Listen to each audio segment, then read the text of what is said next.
En nombre del Padre, del Hijo y del Espíritu Santo. Amén. Queridos hermanos, estamos celebrando el domingo 19 después de Pentecostés y en la parábola del Evangelio hemos leído hoy, se nos habla de la parusía de nuestro Señor Jesucristo bajo la imagen de las bodas. En cuanto a los invitados a estas bodas, se refiere, en primer lugar, al pueblo escogido de la antigua alianza, a las fiestas de las bodas de su Hijo con la humanidad, que eso va a ocurrir en la parusía, como ya vamos a ver en el texto del Apocalipsis. Convida el Padre primeramente a los judíos por medio de sus siervos, los profetas. Como despreciaron la invitación, los judíos despreciaron la invitación, perderán entonces la cena. Dice el Evangelio, envió a sus siervos a llamar a los convidados a las bodas, mas ellos no quisieron venir. Los otros siervos de que habla la parábola son los apóstoles que Dios envió sin reprobar aún a Israel, como se le pidió a Jesús acerca de la higuera infructuosa, imagen de Israel, déjala todavía quizá de fruto en el futuro. Entonces, sin reprobar aún a Israel durante el tiempo de los hechos de los apóstoles, es decir, cuando Jesús ya había sido inmolado y todo estaba a punto, como dice la parábola hoy, de modo que vengan los tiempos del refrigerio de parte del Señor y que Él envíe a Jesús el Cristo, nos dice San Pedro en los Hechos de los Apóstoles.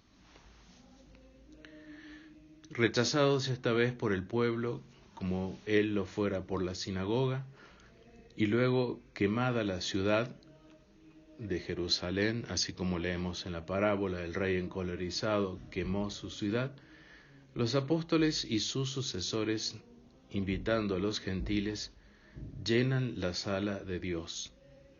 Reunieron a todos cuantos hallaron, malos y buenos, y la sala de las bodas quedó llena de convidados. El hombre que no lleva vestido nupcial es aquel que carece de la gracia santificante, sin la cual nadie puede acercarse al banquete de las bodas del Cordero, es decir, no hay salvación sin la gracia santificante.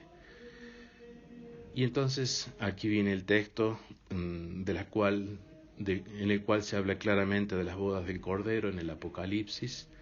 Regocijémonos y saltemos de júbilo y démosle gloria porque ha llegado las bodas del Cordero, que es la parusía, y su esposa se ha preparado, la iglesia, y se le ha dado vestirse de finísimo lino, espléndido y limpio, porque el lino finísimo significa la perfecta justicia o santidad de los santos. Precioso texto y bien claro de que las bodas del Cordero serán en la parusía de nuestro Señor Jesucristo, y los invitados serán aquellos que tengan el vestido nupcial, es decir, la santidad o justicia de los santos. También significa que nadie puede entrar al banquete sino vestido del hombre nuevo y creado según Dios en la justicia y santidad de la verdad, como dice San Pablo en la epístola de hoy. Y nadie obtiene esta santidad de la verdad, si no renueva el espíritu de su mente, como también exhorta San Pablo, que es conformarse a la imagen de Jesucristo y desnudarse del hombre viejo, que es corrompido y sometido al pecado. Esto nos coloca en la justicia y santidad de la verdad, que es el ambiente vital y el clima espiritual propio del hombre nuevo. La existencia de los buenos y malos dentro de la Iglesia será hasta el día en que los ángeles hagan la separación y Jesús, celebrando sus bodas, como ya hemos dicho, su parucía, con el cuerpo místico, como ya hemos dicho, la Santa Iglesia Católica, arroje del festín a los que no tenían el traje nupcial. Eso significa la separación entre los buenos y los malos. Atadlo de pies y manos y arrojadlo a las tinieblas de afuera. Allí será el llanto y el rechinar de dientes, es decir, el infierno, que habla claramente la parábola de hoy. Recurriendo una vez más al Salmo 109, y con esto ya concluimos nuestra lectura, nuestro estudio del Salmo 109, que lo hemos venido haciendo durante domingos anteriores. Esta vez los últimos versículos del Salmo 109, que nos describen con mucho detalle los momentos de la parucía de nuestro Señor Jesucristo, lo que la parábola del Evangelio de hoy y el Apocalipsis llaman las bodas del Cordero. Mientras ese momento llega, el Hijo está aún a la diestra del Padre, como ya hemos dicho anteriormente. Mi Señor está a la diestra de Yahvé, refiriéndose a Jesucristo. David refiriéndose a Jesucristo. En su venida Jesús va a cumplir a su vez las hazañas que el Salmo 109 menciona, que son los últimos versículos del Salmo 109. En el día de su ira destrozará a los reyes y juzgará a las naciones y amontonará cadáveres y aplastará la cabeza de un gran país. Nuestro Señor Jesucristo, no obstante, espera a que el Padre le cumpla la promesa. El cetro de tu poder lo entregará Yahvé, diciéndote, desde Sión impera en medio de tus enemigos. Como ya habíamos explicado esto en domingos anteriores. Bien, entonces en el día de su ira destrozará a los reyes. El día de su ira obviamente es el día de la ira del Cordero, de Jesucristo. Y así lo relata el libro del Apocalipsis. Y decían los impíos a las montañas y a los peñascos, caed sobre nosotros y escondednos de la faz de aquel, refiriéndose a Dios Padre, que está sentado en el trono, y de la ira del Cordero, es decir, Jesucristo, cuando venga en la parucía. Podemos confrontar este texto con el texto del profeta Sofonías, que dice así: cerca está el día grande de Yahvé, próximo está y llega con suma velocidad. Es tan amarga la voz del día de Yahvé que lanzarán gritos de angustia hasta los valientes. Día de ira es aquel día, día de angustia y aflicción, día de devastación y ruina, día de tinieblas y oscuridad, día de nubes y densas nieblas, día de trompeta y alarma contra las ciudades fuertes y las altas torres. Y continúa el profeta Sofonías: yo angustiaré a los hombres, de modo que andarán como ciegos, porque han pecado contra Yahvé. Su sangre será derramada como polvo y su carne como estiércol. Ni su plata ni su oro podrá librarlos en el día de la ira de Yahvé. El fuego de su celo devorará toda la tierra, pues él hará ruina total, una destrucción repentina de todos los moradores de la tierra. Tremendo texto, que si comparamos con lo que está ya sucediendo aquí en la tierra, las guerras sobre todo, el último ataque que ha recibido Israel, tremendo, con 5.000 cohetes o 5.000 misiles, esta descripción del día de la ira de Yahvé es algo mucho, mucho peor. Una cosa es la guerra producida por los humanos y otra cosa es el día de Dios, el día de la ira de Dios. Las enérgicas expresiones que el profeta Sofonías emplea muestran que el juicio ejecutado en Jerusalén es figura del juicio general de las naciones, es decir, el juicio de Dios ante la parucía de nuestro Señor Jesucristo, distinto del juicio final. Así como en San Mateo Jesús habla al mismo tiempo de la ruina de Jerusalén, imagen de la ruina que ocurrirá antes de su segunda venida. El impío, abusando de la paciencia de Dios, se atesora ira. Vemos qué ironía hay aquí. Para el día del justo juicio, el impío se atesora ira, en el cual se habrá acabado el tiempo de la misericordia. Allí tendrá lugar, como dije, el día de ira de Dios. No pequéis, no se ponga el sol sobre vuestra ira, nos dice San Pablo hoy en la epístola a los Efesios. Y en la epístola a los Romanos, conforme a tu dureza y tu corazón impenitente, te atesoras ira para el día de la cólera y de la revelación del justo juicio de Dios. Te atesoras ira. Con respecto a la ira, dice San Clemente que en donde hay ira, no está el Señor, sino la pasión amiga de Satanás. La ira es una pasión de la cual se sirve Satanás.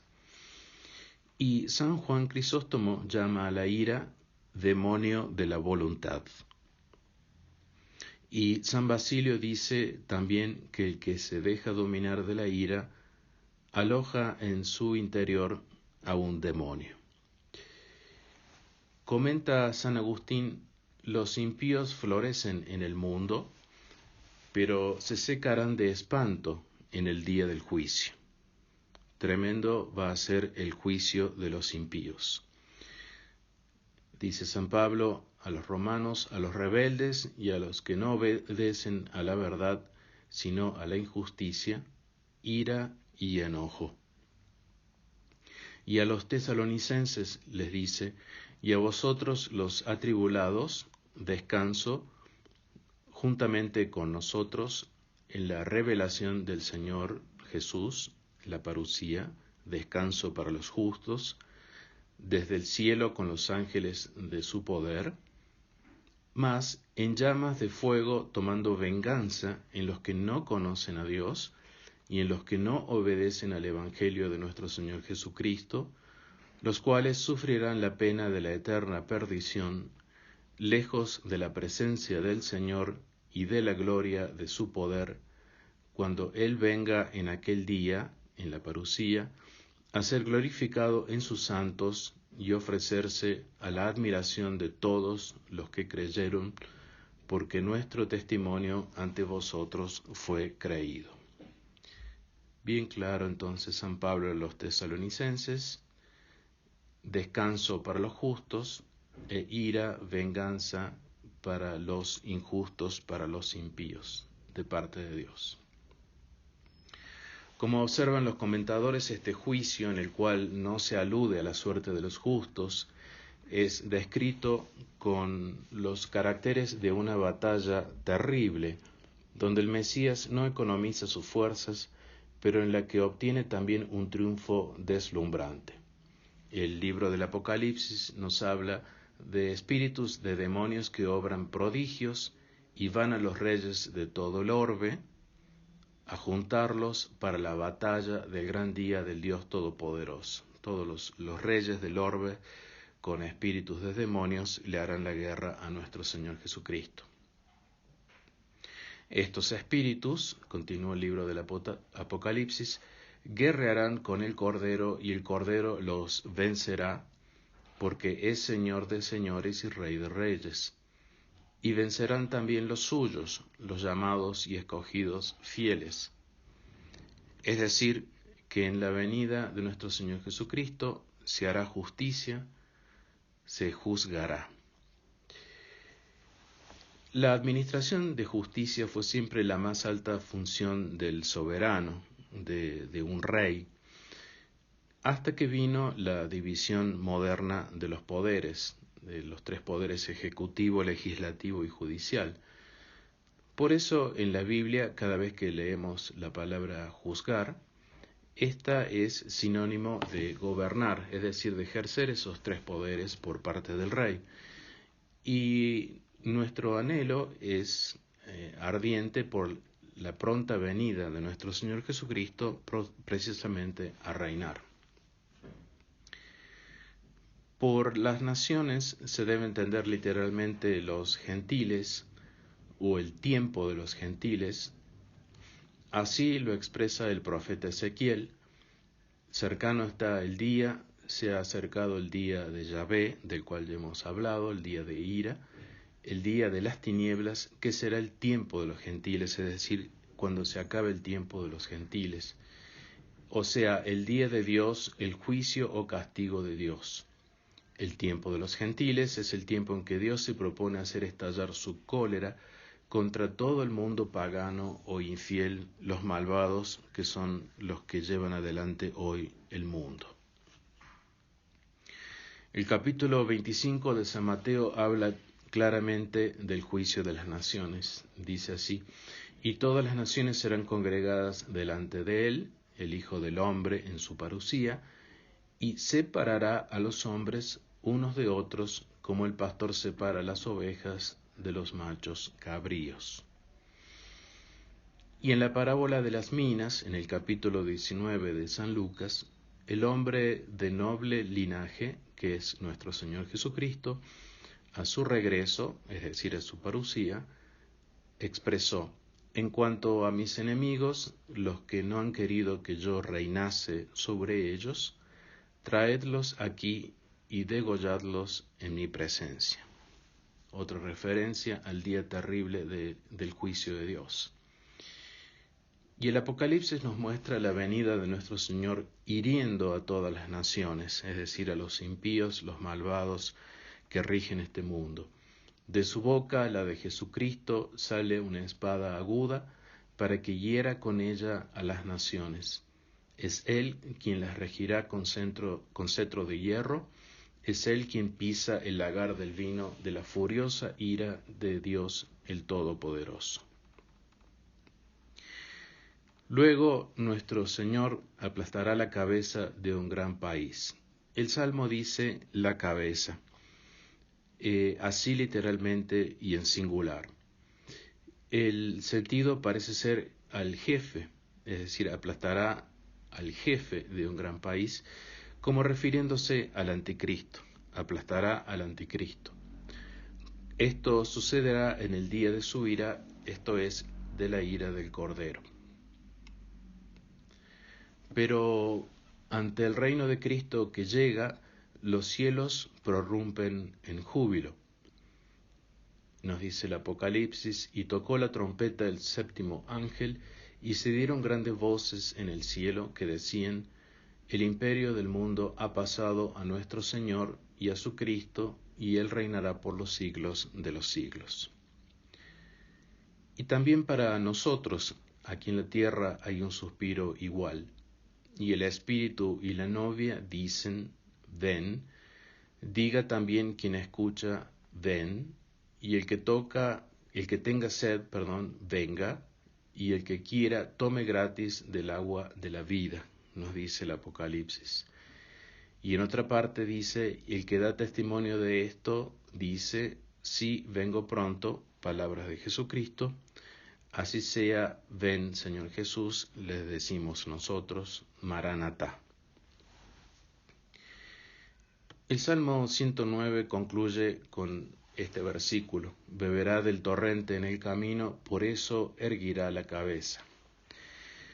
Los santos padres han visto en este versículo el contraste entre ambas venidas del Mesías, o sea, entre este gran triunfo anunciado a Cristo Rey en su venida y el supremo rebajamiento de su encarnación y de su pasión, en la cual, para ir del cenáculo a Getsemaní, podremos recordar, atravesó y quizá bebió del torrente Cedrón.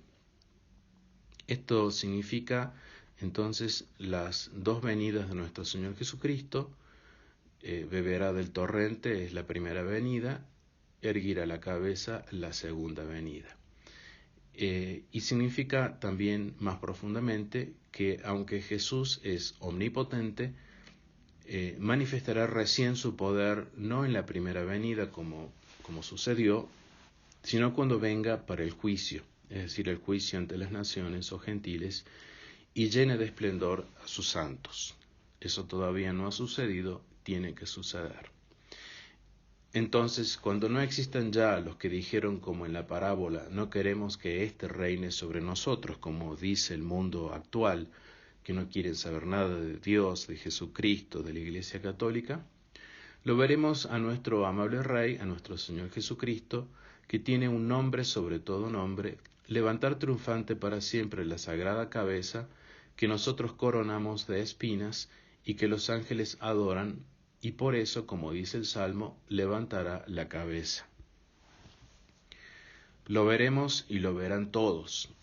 Dice el Apocalipsis, ved, viene con las nubes, y le verán todos los ojos, y aun los que le traspasaron, y harán luto por él todas las tribus de la tierra.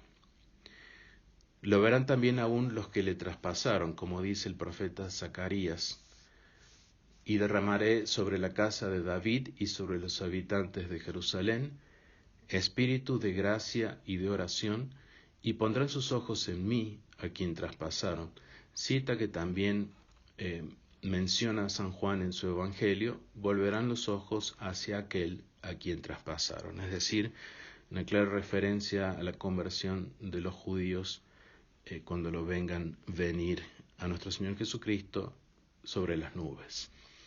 Y celebrarán su triunfo los ángeles que están deseando ver aquel día, como nos dice San Pedro, a fin de que vuestra fe, saliendo de la prueba por la cual tendremos que pasar, mucho más preciosa que el oro perecedero, así se pondrá de preciosa nuestra fe después de la prueba, del oro perecedero que también se acrisola por el fuego, redunde en alabanza, gloria y honor cuando aparezca Jesucristo, cosas que los mismos ángeles desean penetrar.